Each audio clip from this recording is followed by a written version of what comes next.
एक समय की बात है। एक छोटे से गांव में एक प्रसिद्ध बौद्ध मठ था। उस मठ में कई भिक्षु रहते थे जो शांति, ध्यान और साधना में लीन रहते थे। लेकिन इन सभी भिक्षुओं में से एक भिक्षु ऐसा था जो बहुत ज्यादा बोलता था। उसका नाम भिक्षु व्योम था। भिक्षु व्योम का जन्म एक समृद्ध परिवार में हुआ था, लेकिन उन्होंने दुनिया की मायामोह से मुक्त होने के लिए अपना परिवार छोड़कर मठ में आने का निर्णय लिया था। व्योम बुद्धिमान और ज्ञान पिपासु थे, लेकिन उनकी एक आदत थी, वे हमेशा बोलते रहते थे। उनकी यह आदत मठ के अन्य भिक्षुओं के ध्यान और साधना में बाधा उत्पन्न करती थी। मठ के प्रमुख आचार्य शुक्राचार्य ने व्योम को कई बार समझाया कि मौन ध्यान और साधना के लिए आवश्यक है, लेकिन व्योम की आदत ऐसी थी कि वे इसे बदल नहीं पाते थे। एक दिन आचार्य शुक्राचार्य ने निर्णय लिया कि वे व्योम को एक पाठ पढ़ाएंगे ताकि वे मौन का महत्व समझ सकें। एक दिन आचार्य शुक्राचार्य ने व्योम को बुलाया और कहा, व्योम, आज से तुम एक विशेष साधना करोगे। तुम्हें अगले 1 महीने तक मौन रहना होगा और किसी से भी बात नहीं करनी होगी। यह साधना तुम्हें आत्मनिरीक्षण करने और मौन के महत्व को समझने में मदद करेगी। व्योम ने आचार्य की आज्ञा मान ली और मौन साधना शुरू कर दी। पहले कुछ दिन उनके लिए बहुत कठिन थे। हर बार जब वे कुछ कहना चाहते थे तो उन्हें अपने शब्दों को रोकना पड़ता था, लेकिन धीरे धीरे उन्होंने अपने विचारों को नियंत्रित करना सीख लिया और आत्मनिरीक्षण में समय बिताने लगे। एक दिन मठ के पास के जंगल में एक घोर तूफान आया। तूफान से बचने के लिए गांव के लोग मठ में शरण लेने आए। सभी भिक्षु और गांव वाले मिलकर तूफान के समय की व्यवस्था करने लगे। व्योम भी अपनी मौन साधना को तोड़कर उनकी मदद करने लगे, लेकिन बिना बोले ही। उन्होंने इशारों से लोगों की सहायता की और उन्हें सुरक्षित स्थान पर पहुंचाया। तूफान के बाद गांव वालों ने व्योम की प्रशंसा की।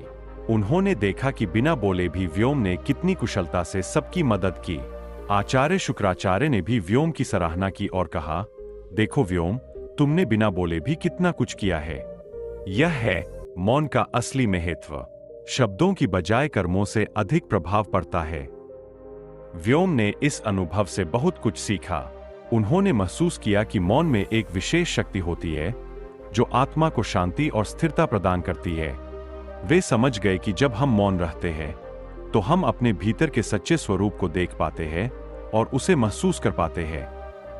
इस घटना के बाद व्योम ने अपने जीवन में मौन को अपनाया और अपनी बोलने की आदत को बहुत हद तक नियंत्रित कर लिया। वे अब पहले की तरह हर समय बोलते नहीं थे, बल्कि अपने विचारों को पहले सोचते और फिर सोच समझकर ही बोलते थे।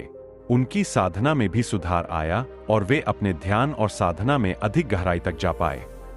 मठ में भी इस परिवर्तन का असर दिखा। अन्य भिक्षुओं ने भी व्योम के बदलाव से प्रेरणा ली और मौन साधना का महत्व समझा। मठ में अब अधिक शांति और स्थिरता थी और सभी भिक्षु अपने अपने साधना में लीन रहते थे। एक दिन आचार्य शुक्राचार्य ने मठ के सभी भिक्षुओं को एकत्र किया और कहा, हम सबने व्योम से बहुत महत्वपूर्ण पाठ सीखा है। मौन केवल शब्दों का अभाव नहीं है, बल्कि यह आत्मा की शांति और स्थिरता का मार्ग है। हमें अपने जीवन में मौन को अपनाना चाहिए और अपने भीतर के सत्य को खोजने का प्रयास करना चाहिए। भिक्षु व्योम ने आचार्य शुक्राचार्य के शब्दों को सुना और मन ही मन मुस्कुराए। उन्होंने समझ लिया था कि मौन एक साधना है जो हमें आत्मा के गहरे रहस्यों को समझने में मदद करती है। वे अब अपने जीवन में इस साधना को अपनाकर आत्मा की शांति और स्थिरता की ओर अग्रसर थे। शब्दों से अधिक महत्वपूर्ण है हमारे कर्म और हमारे भीतर की शांति।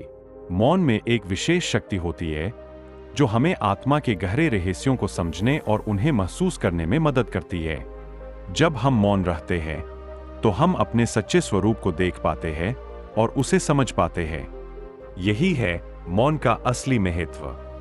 दोस्तों, अगर आपको ये कहानी अच्छी लगी हो तो कृपया करके आपकी प्यारी चैनल पीसफुल बुद्धा को सब्सक्राइब अवश्य करें ताकि ऐसी ही सीख देने वाली कहानी हम आप तक पहुंचा सके।